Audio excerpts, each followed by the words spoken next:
Luke, congratulations, a dominant win there over Nick Kenny. Just sum up your emotions after that one, please. Yeah, I feel good. I thought it was a solid performance. It wasn't really exuberant. It wasn't my top level, but credit to Nick. I thought he played pretty decent. To be honest, he played a lot better than he did against Barney. And the first set was a close one. He could have won that one. He missed one dart.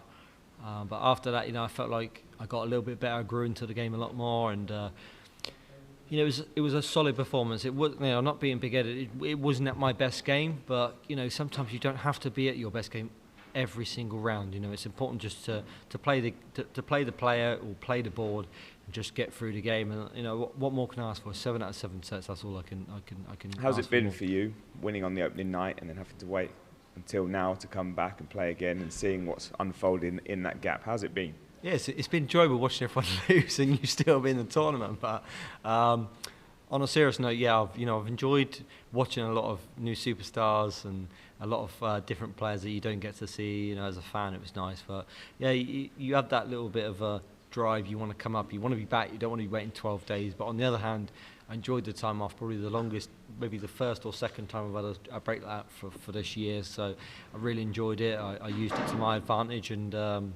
I really enjoyed it, but it's nice to be back now. It's you're not going to have like a long time away from the board or on the stage now. It's full pace, so that's when you're in the business end of the tournament. What does it do to your mindset having seen 14 seeded players go out the tournament, or is it just testament to the strength in depth on the tour at the moment?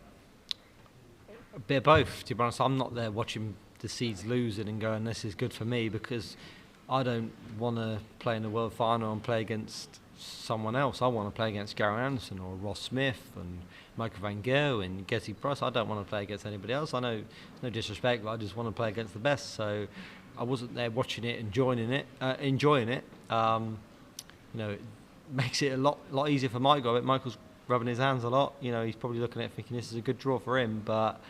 I was gutted for him, to be honest. I think that, but also it's good for the sport. If you got new people winning, it's been the year of the underdog, and it's been great for them. But I think that to win this tournament, it's going to be it'd be the biggest shock in world darts if an underdog won this.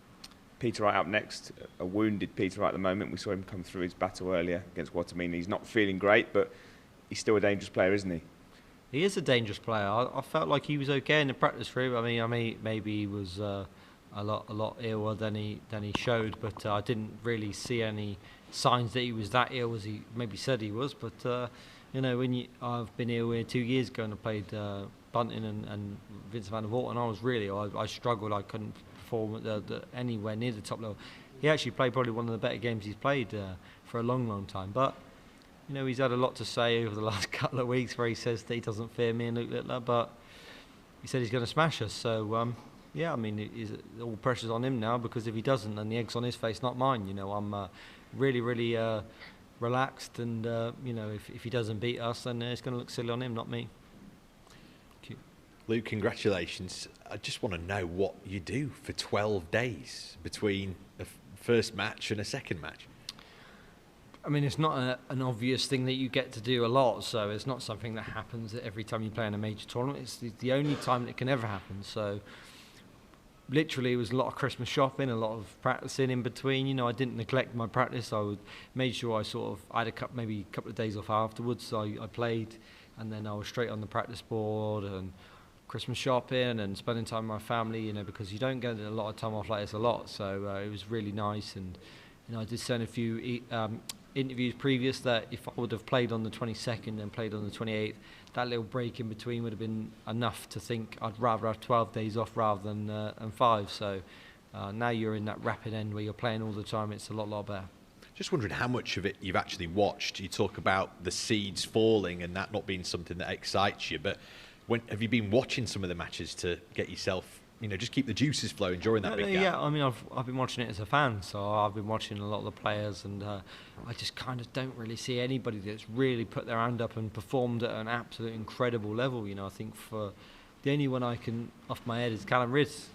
I didn't see that game, but that's the only one that's really performed. I mean, Luke had that incredible last set, but before that he wasn't, firing on all cylinders, and none of us have.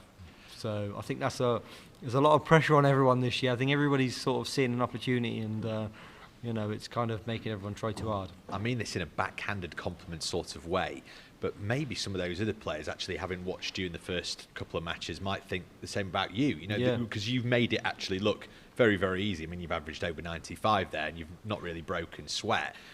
Could they think the same watching you, or have you got? I mean, you know, you've got more gears to go through. Yeah, I mean, I'm one of them players that I'm not one of them people that averages 105, 105, 105, but I do enough to win every time, and that's all that matters. You know, it's I'd rather be averaging 98 like I did tonight, 98, 99, whatever it was, and winning 4-0 than averaging 105 and, you know, I'm not here, I'm a loser. So, yeah, I just do what matters, and when the top players turn up and I know I'm in for a real slog, that's when I turn up, that's when I'm at my best, that's when I'm firing. So, you know, for me, I'm just one of them people that just wants to get the job done, and, you know, I'm not into the exuberance of hitting 110 averages, I just want to win, that's all that matters. And finally, you know, the treasure chest that contains your A game, when do you decide to open that up? Talk me through the mindset that entails. It opens up when it needs to be opened up. And it might be needed to open up next game. So, you know, I'll open out when it needs to be opened up. I felt like last year it was the same scenario. 3-0 against Lee Evans, weren't at my best. I got a massive scare against Ricardo. And then against Joe, it was an even more massive scare. But when it got to the quarterfinals, semi-finals and finals, no one really got close to me. I know Luke was 4-2 up in the final, but a 7-4 win in a final of a World Championships is a pretty convincing scoreline. So yeah, I think when I get in the last stages and the sets start getting a lot longer, that's when I get more better and I start feeling more comfortable. So yeah, more dangerous the later the tournament goes on. Thanks, Luke. Congrats again. Thank you. Luke, congratulations. You touched on it there. You've obviously been listening to some of the media interviews. What was your thought when Peter said Raymond would beat you? Yeah, I mean, I wanted to say something back, but I'm one of them people that's like, nah, let's leave it. But I didn't read the whole interview, but I see what he said, and I'm thinking, you know, how many times have people said, this is going to happen, this is going to happen, and it never happens. You know, Michael's a good example. He said so many things over the years, I'm going to smash this, smash that, and then he loses. So, yeah, Pete was like, I think he said something like, Barney's going to smash me and Peter's going to smash Jermaine. Well, he got his end of the bargain, but yeah, it's just, I think Peter loves to play the mind games, but it don't work with me. You know, I'm one world title away from almost matching his career, so, and I'm about 25 years younger, so I think one world title would sort of match everything he's ever achieved in the game. So, yeah, I don't look into it too much. You know, I think he's trying to play the mind games, but unfortunately for him, it don't work for me, and it probably won't work for Luke because he said he don't fear us, but if I don't fear someone, I don't keep mentioning them all the time. You touched on scares early on. Do you genuinely believe it's a case of if you don't get you early, they're not going to get you at all?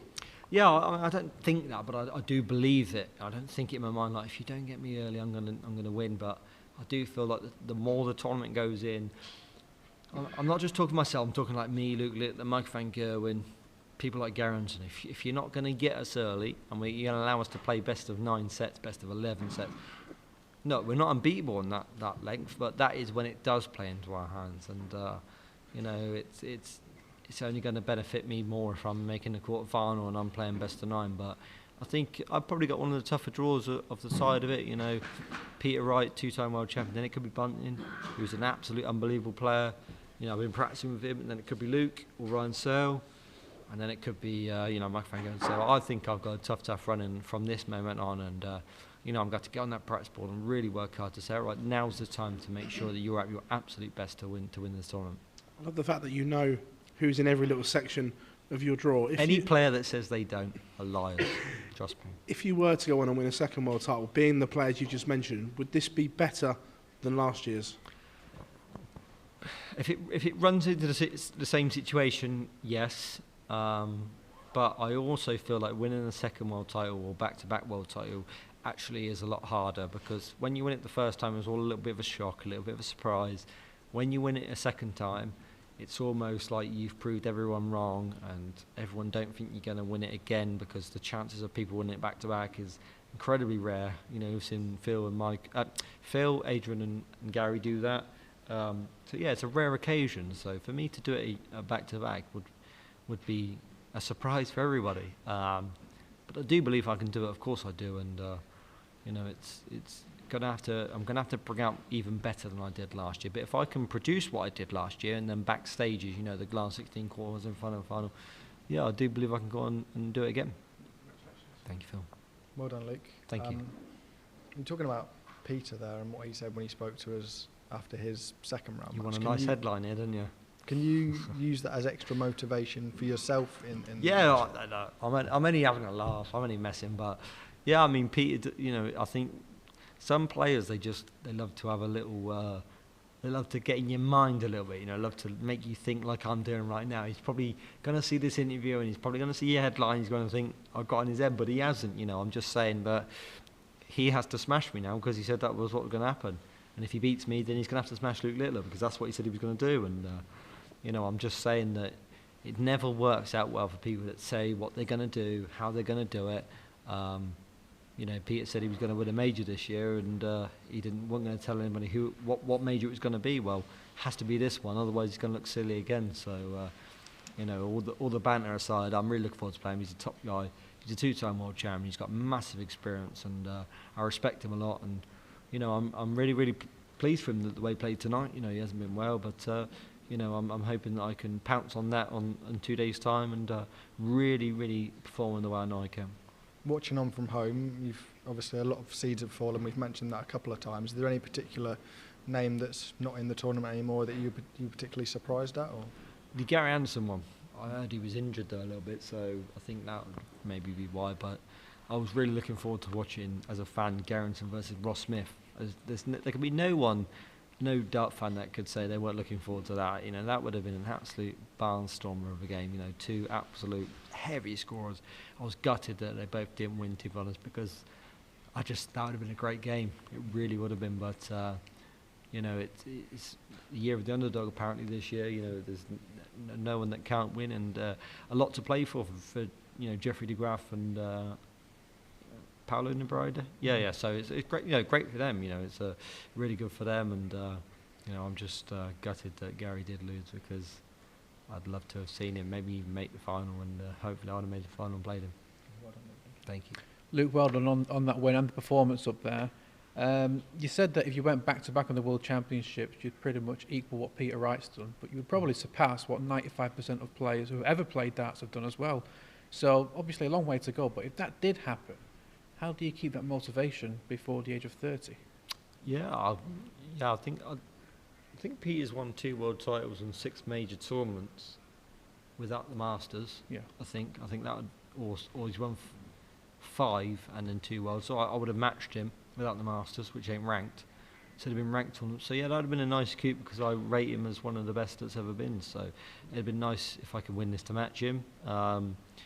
But for me, of course, it would be absolutely unbelievable to go back to back regardless. And if you're back to back world champion, it's not hard to motivate yourself. It really isn't. It makes you think, okay, well, like the way I felt this year, it's been amazing. I felt great. Everyone comes up to you and shakes your hand, like just wants to shake your hand.